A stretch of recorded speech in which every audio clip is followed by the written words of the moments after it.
Want some too? Come on up.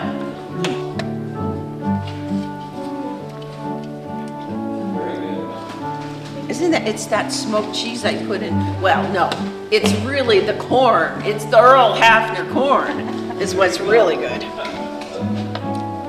And the beautiful thing about polenta is you can do anything with it. You can add vegetables. You can use it kind of like. Texture, doesn't it? I love the texture. Don't you like it fat like that? I do. Here you go, gentlemen. Thank you. We should get this served January.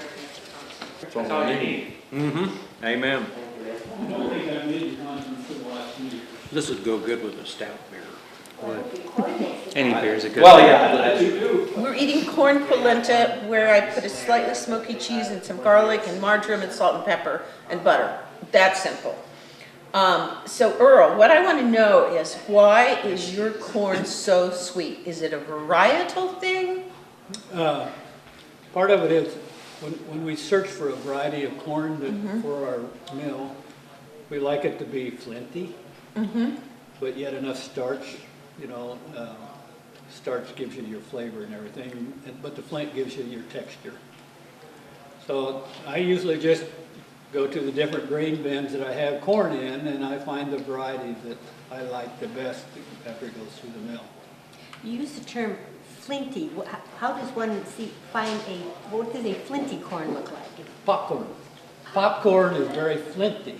Oh, So the pericarp, the outside edge of the corn, if it's flinty, then you're going to get This is the corn. a better grind, you know. Now these are quite small, really. Well, Is this a sort of a especially edible variety? Certainly Well, not no, the kind you want to feed to it cows. just when I go through the cleaner, what I call a scalping screen takes out all the cobs or anything, but it also takes out the great big kernels. Oh, You know, so then it goes through the next screen, takes out any of the cracks and splits and bugs or whatever's in the corn. And so you're going to get a average size corn. so this is not a particular variety that you planted for If the flavor? I could go look it up and find out it's a Blue River hybrid Oh, okay. variety. But we just, every year is different, you know, Because of the weather, basically? because of the environment. So whether you're growing corn, wheat, oats, the protein level and the type of protein in there is different based on the weather and the environment.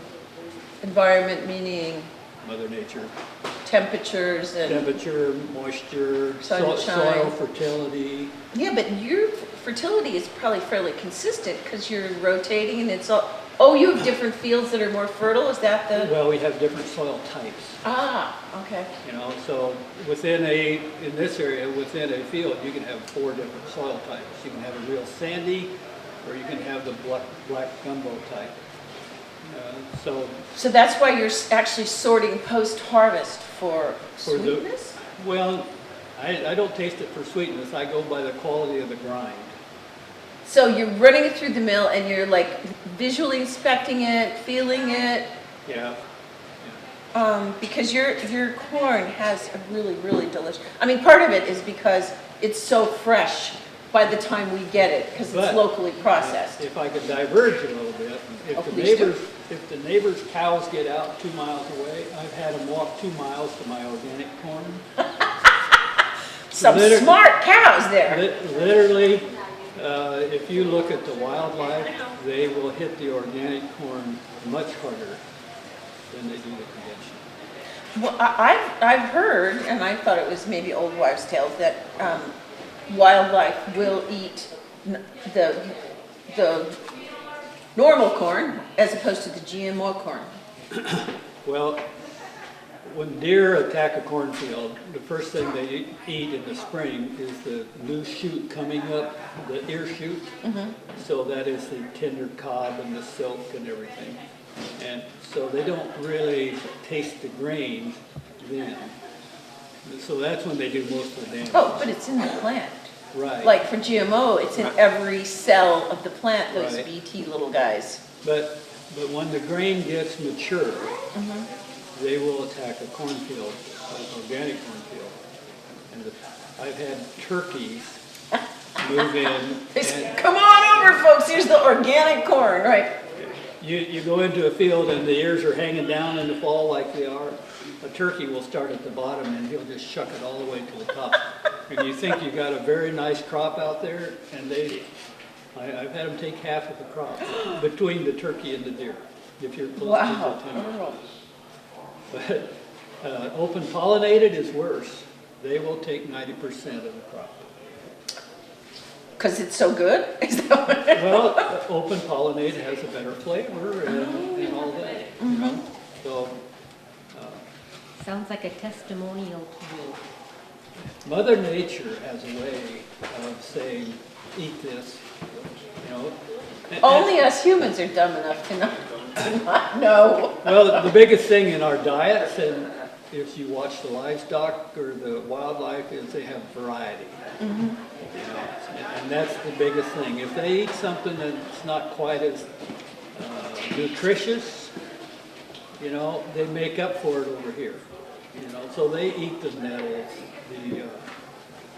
all the oddball weeds that we call weeds. They eat because of the higher nutrient value. Well, this is pretty good corn. It is. Here in the land of plenty of corn, this is the best. So step right up, folks, and buy your early morning harvest corn polenta. Thank you, Earl. You're welcome.